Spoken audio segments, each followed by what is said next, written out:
Shalom jemaat Tuhan, jumpa lagi dengan saya Rahel di GBT Home Online Service. Sebelum ibadah dimulai, ada beberapa informasi yang akan saya sampaikan, yaitu mengingat kasus peningkatan COVID-19 varian Omicron semakin tinggi, kami menghimbau untuk Bapak Ibu sekalian tetap mematuhi protokol kesehatan, menjaga kebersihan dimanapun Bapak Ibu berada. Dan selanjutnya, ibadah online akan tayang di channel YouTube kami, GPT Home, setiap hari Minggu pukul 7 pagi. Dan juga kami mengadakan ibadah onsite yang diadakan 2 sesi, yaitu sesi pertama akan dimulai pada pukul setengah 7 pagi, dan sesi kedua akan dimulai pada setengah 9 pagi. Kami akan terus menghimbau juga pada Bapak Ibu dimanapun berada untuk selalu menerapkan protokol kesehatan. Dan mari kami ajak untuk Bapak Ibu masuk dalam kehadirat Tuhan. Sekian dari yang dapat saya sampaikan. Selamat beribadah. Tuhan Yesus memberkati.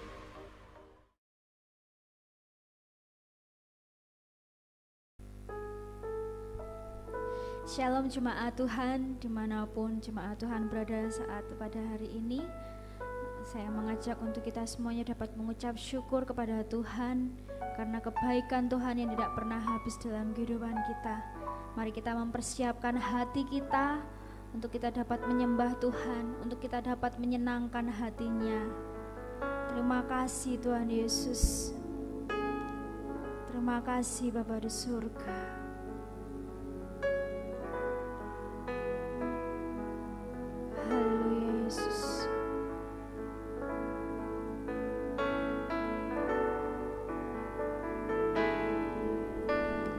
Masuk hadirat-Mu Tuhan dengan korban pujian. Masuk hadirat-Mu Tuhan, berhiaskan kekudusan.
kami setiap umat-Mu Tuhan.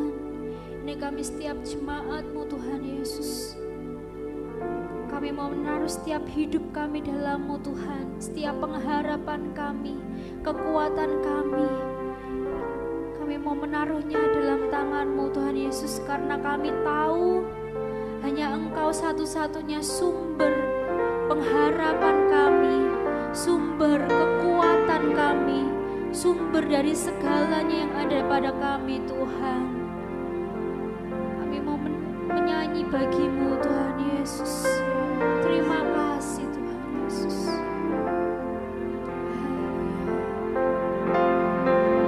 Satu-satunya yang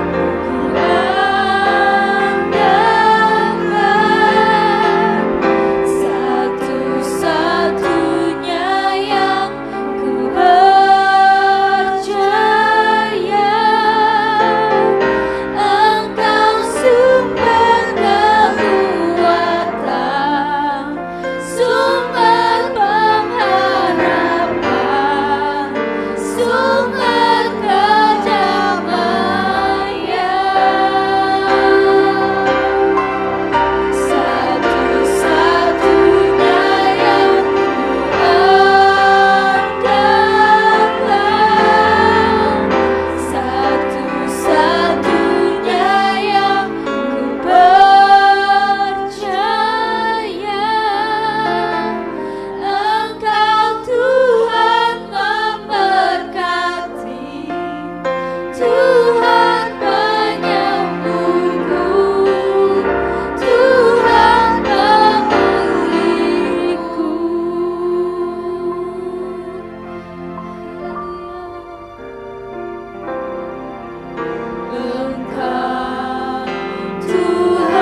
karena kebaikan-Mu dalam kehidupan kami Tuhan Yesus. Kami ada pada saat hari ini Tuhan Yesus. Kami bersyukur Tuhan. Kami dapat menyenangkan hati-Mu. Kami dapat menaikkan korban pujian kami bagi-Mu Tuhan Yesus. Ini kami Tuhan Yesus, setiap jemaat-Mu, urapi kami, jamah setiap kami Tuhan Yesus. Terlebih Tuhan, Kau mengurapi hati kami, Kau mengurapi hidup kami Tuhan Yesus, yang sebentar lagi Tuhan kami akan menyambut firman-Mu. Kiranya Tuhan Yesus, firman-Mu dapat tertanam dalam hati kami, dapat berakar, berbuah, dan buahnya manis dinikmati oleh orang-orang sekeliling kami. Terlebih Tuhan, kami menyerahkan hamba-Mu yang akan menyampaikan firman-Mu. Engkau mengurapi, Engkau menjamah mulai dari ujung kaki sampai ujung rambutnya Tuhan Yesus. Engkau memakainya secara luar biasa. Biarlah firman-Mu yang disampaikan oleh hamba-Mu Tuhan Yesus dapat memberkati setiap kami, setiap kehidupan kami. Terima kasih Tuhan, hanya di dalam nama Tuhan Yesus Kristus kami siap menyambut firman-Mu. Haleluya, amin.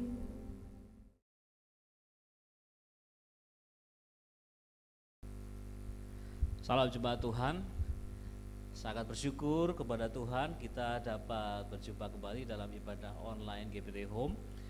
Kami berdoa supaya keadaan saudara di rumah masing-masing dimanapun saudara saat ini berada dalam kondisi yang baik, yang sehat oleh karena kasih karunia Tuhan. Saudara-saudara, saya ingin kembali kita mereview bagian dari seri khotbah tentang pengharapan, bagaimana ketekunan itu menimbulkan tahan uji, dan bagaimana orang-orang percaya, saudara-saudara, murid Kristus, yaitu saudara dan saya, setiap murid Kristus itu harus ada progres. Jadi di dalam perjalanan hidup kita harus selalu ada progres yang kita buat, harus ada kemajuan-kemajuan yang kita buat.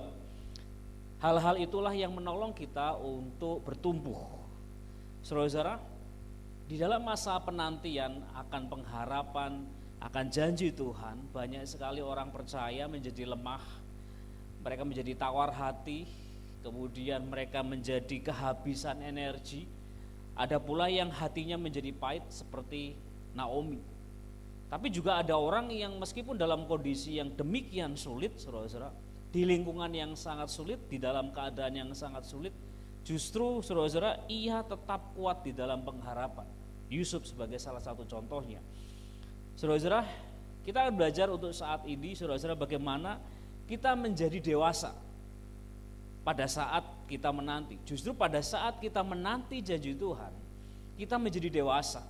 Saudara perhatikan ada anak-anak kecil, kalau saudara melihat anak kecil, saudara-saudara, anak yang masih kecil, mungkin umur 6 tahun ke bawah, 5 tahun ke bawah, kalau mereka minta sesuatu, minta es krim contohnya, mereka mintanya itu harus saat itu juga. Saudara melihat bagaimana mereka kemudian kalau nggak dituruti, saudara-saudara, berulah. Dan itu juga akan menimbulkan, memancing emosi orang tua. Kalau nggak dituruti lagi, mereka akan bikin ulah yang lebih menjengkelkan lagi. Banyak kali saudara-saudara, anak-anak Tuhan, orang-orang percaya, ketika menantikan sesuatu dari Tuhan, itu membuat ulah. Di situ terlihat sekali bagaimana kita sebagai anak Tuhan itu kekanak-kanaan, bukan menjadi dewasa. Nah, yang terjadi seharusnya pada saat kita menantikan janji Tuhan, kita bertumbuh menjadi dewasa. Kita belajar dari dua tokoh untuk saat ini. Kita buka di dalam Ibrani pasal 6 ayat 12. Ibrani pasal 6 ayat 12 dikatakan Abraham menanti dengan sabar, dan dengan demikian ia memperoleh apa yang dijanjikan kepadanya. Abraham menanti dengan sabar, maka jadi ada hasilnya. Ketika Abraham menanti dengan sabar, maka ia memperoleh janji Tuhan. Tuhan sudah berjanji. Tetapi saudara-saudara, ada bagian di mana kita sebagai orang percaya, dalam hal ini Abraham, dia harus bersabar. Nah, dalam terjemahan yang lain dipakai kata patiently endured. Dipakai seperti ini saudara-saudara. And so after he had. Jadi setelah dia dengan sabar dengan sabar menunggu. Patiently endure itu saudara-saudara bukan sekedar dengan sabar menanti, dengan tekun menanti, tetapi harus menahan penderitaan ketika menanti. Nah ini yang kita mau pelajari, bagaimana kelihatannya kita menderita, rasa-rasanya kita menderita, tetapi justru di waktu-waktu di mana saudara menderita, justru saudara dan saya menjadi lebih dewasa. Katakan amin. Saudara-saudara, ketika saudara punya anak, saudara-saudara, anak saudara bertumbuh semakin besar, saudara tidak akan dengan mudah memberikan sesuatu kepada anak saudara. Karena ketika saudara dengan mudah memberikan sesuatu kepada anak saudara, kita menjadikan anak-anak kita berhenti bertumbuh. Perhatikan saudara-saudara, kalau saudara melihat anak saudara umur remaja 15, 16 saudara-saudara, kemudian dia minta makan, ma minta makan, pa minta makan, saudara ambilkan. Maka dia pada saat itu dia sudah berhenti bertumbuh. Tetapi saudara-saudara, dari ketika dia mulai beranjak dewasa, umurnya bertambah, kita melatih. Ayo ambil makananmu, mandi sendiri, persiapkan baju sendiri, rapikan tempat tidur sendiri, urusan-urusan sekolah coba kerjakan sendiri. Saudara melatih anak saudara menjadi dewasa. Perhatikan saudara-saudara, pada waktu Tuhan memberikan janji, saudara-saudara, Tuhan dengan senang hati itu memberi untuk saudara. Tetapi Tuhan tidak mau ketika Tuhan memberikan janji itu, saudara justru berhenti bertumbuh. Ulangi saudara-saudara, saya ulangi untuk saudara. Tuhan dengan senang hati memberikan sesuatu kepada saudara. Tuhan senang untuk memberi. Dia adalah Tuhan pemberi. Bagian kita itu menerima. Tetapi Tuhan tidak mau ketika Ia memberikan sesuatu, saudara berhenti bertumbuh. Saudara bisa merengek, saudara bisa guling-guling, saudara bisa nangis, saudara bisa menggerutu seperti bangsa Israel. Dituruti saudara-saudara, tetapi tidak bertumbuh. Jadi saudara-saudara, ujian kedewasaan itu bisa terjadi pada saat kita harus menanti. Apa yang terjadi kepada Abraham, itu yang akan kita bersama-sama pelajari. Sebelum itu saudara-saudara, kata sabar saudara-saudara, di dalam Alkitab itu ada dua. Jadi ada kata sabar dan panjang sabar. Panjang sabar yang dipakai di sini, makrotumeo, itu artinya saudara harus menerima, menanggung penderitaan, serangan bahkan. Dan saudara harus dengan berani saudara-saudara mengambil sikap untuk menahan penderitaan itu. Tidak 1 hari, tidak 2 hari, tetapi berhari-hari, berbulan-bulan, selama beberapa waktu lamanya saudara menderita sampai terjadi penggenapan. Mari kita lihat saudara-saudara salah satu contoh yang diberikan oleh Yakobus pasal 5 ayat 7 dan 8. Karena itu saudara-saudara bersabarlah sampai kepada kedatangan Tuhan. Sesungguhnya petani menantikan hasil yang berharga dari tanahnya, dan ia sabar sampai telah turun hujan musim gugur dan hujan musim semi. Perhatikan saudara-saudara, Yakobus saudara-saudara memberikan salah satu contoh tentang pengharapan kekal. Dia memberikan gambaran ilustrasi tentang bagaimana seorang petani menantikan hasil yang disebutkan sebagai hasil yang berharga dari tanahnya. Untuk itu bisa terjadi saudara-saudara, dia harus sabar sampai terjadi hujan. Hujan itu adalah kuasa Tuhan. Hujan itu berbicara tentang suatu kuasa ilahi. Sementara itu terjadi saudara-saudara, saudara harus belajar menunggu. Saudara harus belajar menanti. Saudara harus belajar tekun menunggu, sabar menderita sampai kuasa ilahi itu tercurah. Ayat 8, kamu juga harus bersabar dan harus meneguhkan hatimu karena kedatangan Tuhan sudah dekat. Perhatikan ayat 11, sesungguhnya kami menyebut mereka berbahagia.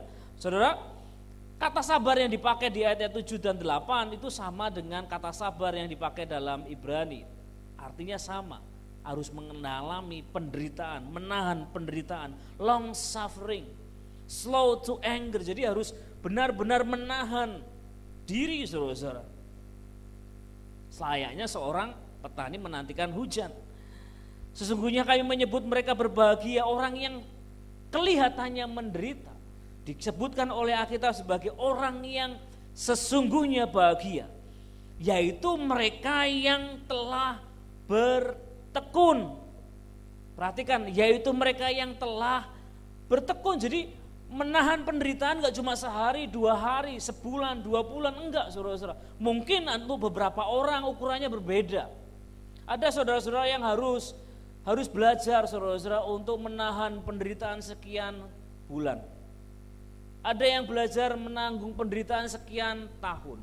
Ada yang puluhan tahun. Kita tidak sama saudara-saudara, ukuran saudara dan saya dengan saudara, saudara dengan saudara yang lain tidak sama. Kita punya ukuran masing-masing. Tetapi kehendak Tuhan tetap sama. Ketika saudara belajar tekun menanti, saudara bertumbuh menjadi dewasa. Kamu telah mendengar tentang ketekunan Ayub, dan kamu telah tahu apa yang pada akhirnya disediakan Tuhan baginya. Karena Tuhan Maha Penyayang dan penuh belas kasihan.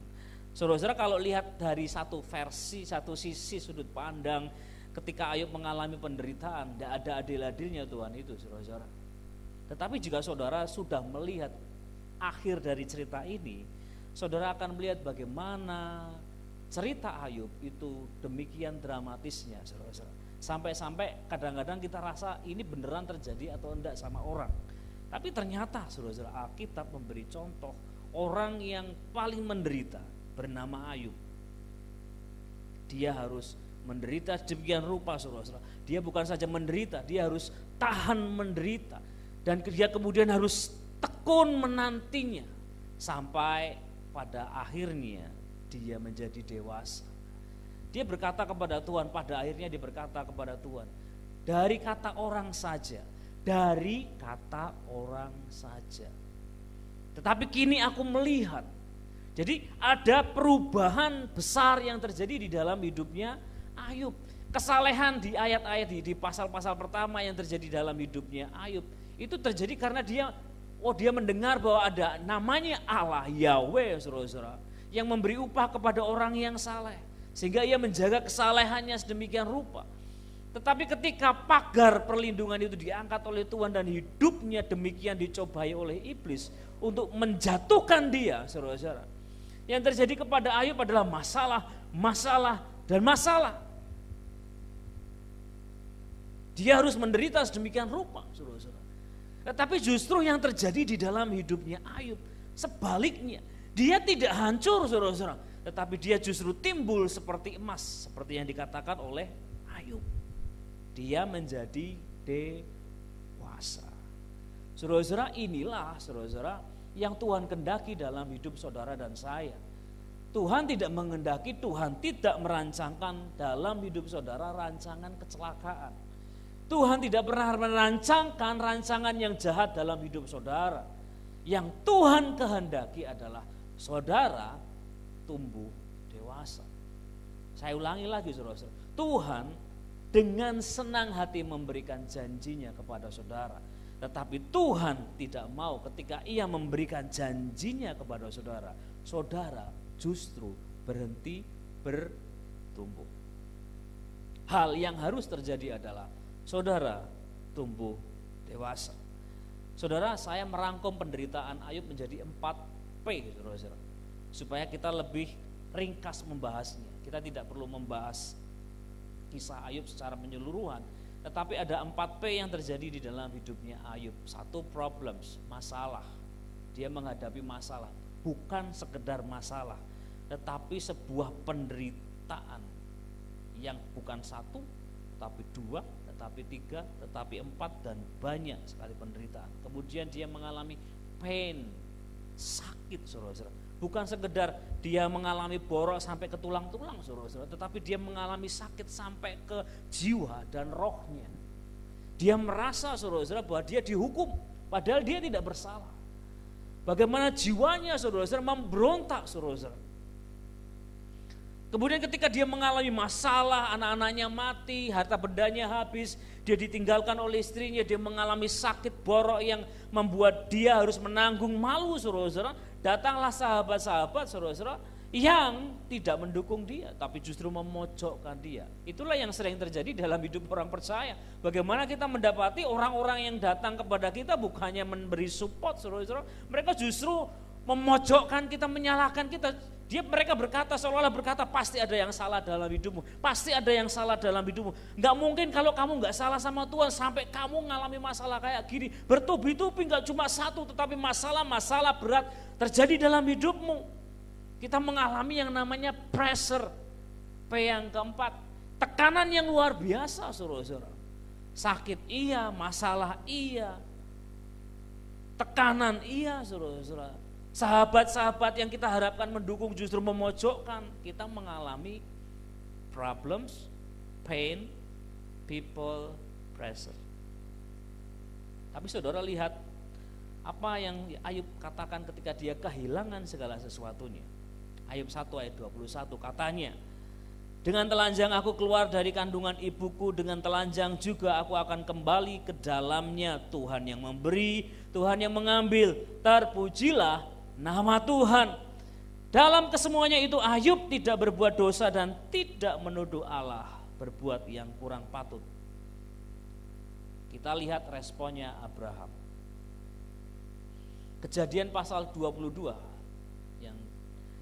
Kejadian pasal 22 ayat 8, saut Abraham, Allah yang akan menyediakan anak domba untuk korban bakaran baginya, anakku. Demikianlah keduanya berjalan bersama-sama ketika Tuhan di Kejadian pasal 22 meminta Abraham untuk mempersembahkan Ishak, saudara. Tidak ada kata lain yang dikeluarkan oleh Abraham. Dia langsung menyiapkan segala sesuatunya. Dia berangkat mempersiapkan anaknya, dan ketika anaknya bertanya, "Papa, di manakah domba untuk korban itu?" Abraham menjawab, Allah yang akan menyediakan. Saudara-saudara, respon mereka berdua menunjukkan kedewasaan. Saudara-saudara, kita semua senang untuk menerima. Benar saudara-saudara? Kita senang menerima. Kita diberi oleh Tuhan dan kita mengatakan haleluya. Puji Tuhan, terima kasih Tuhan. Tapi bagaimana ketika Tuhan mengambil?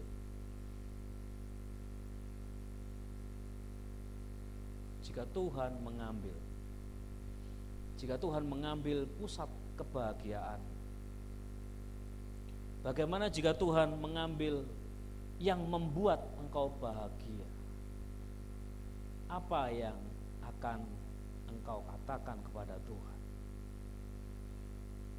Saya rasa yang dikatakan oleh Ayub ini adalah gambaran bagaimana kedewasaan menghadapi masalah.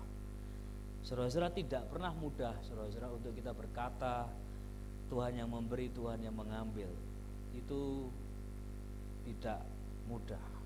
Itu adalah sebuah perjalanan yang harus dilalui oleh Ayub dan perjalanan yang juga dialami oleh Abraham.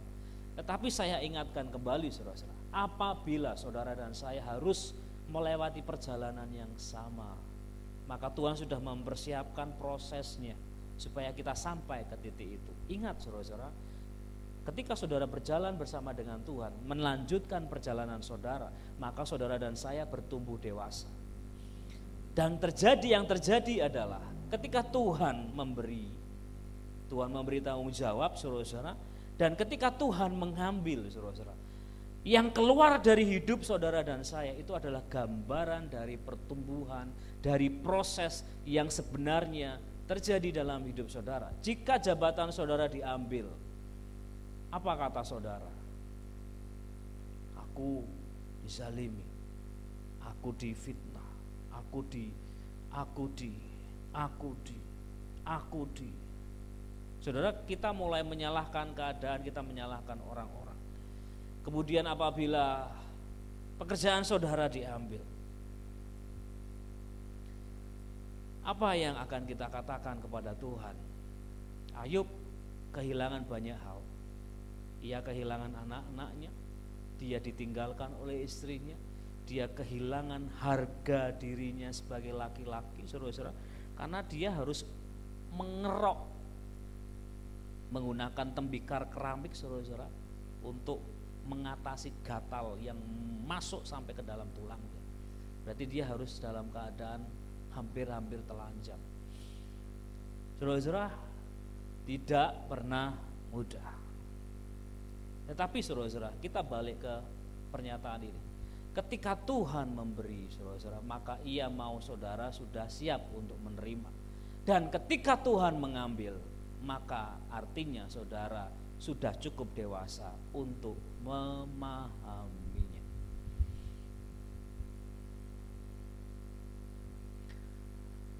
Saudara-saudara, saya mengerti saudara-saudara hal ini tidak akan mudah jika saudara mendengarnya, karena perasaan kehilangan yang saudara alami saya tidak akan pernah mengerti. Tetapi saudara-saudara, saya ingin saudara memahami yang Tuhan inginkan dari dalam hidup saudara ketika saudara mengalami kehilangan. Apabila saudara mengalami kehilangan saat ini, kehilangan sumber kebahagiaan saudara-saudara, mari kita belajar berkata seperti Abraham. Mari kita belajar seperti Ayub. Karena saudara-saudara, justru dari saat saudara kehilangan, kedewasaan saudaralah yang muncul. Dan sebenarnya saudara tidak kehilangan apa-apa. Amin saudara-saudara. Saudara tidak kehilangan apa-apa. Karena apa saudara-saudara? Pengharapan kekal saudara itu yang membawa saudara sampai kepada Kristus di akhir hidup kita semua. Mari kita berdoa saudara-saudara. Terima kasih Tuhan, kami mengucap syukur bahwa di dalam Tuhan Yesus pemberian yang dari Tuhan itu membuat kami dewasa. Dan apa yang Tuhan ambil itu pun juga akan membuat kami dewasa. Kami bersyukur memiliki Tuhan yang sangat mengasihi kami, yang demikian adilnya di dalam hidup kami, sehingga Engkau tidak membiarkan kami berhenti bertumbuh, tetapi Engkau menghendaki kami semua untuk terus bertumbuh, meskipun kami harus menantikan dengan mengalami banyak penderitaan. Terima kasih Tuhan, memberkati setiap pendengar, pemirsa tayangan YouTube ini, supaya hidup mereka Tuhan bertumbuh semakin dewasa di dalam Tuhan Yesus. Kami menerima berkat yang luar biasa ini karena Tuhan Roh Kudus yang mewahyukannya kepada setiap kami. Terima kasih Tuhan, kami mengucap syukur di dalam nama Tuhan Yesus kami berdoa. Amin.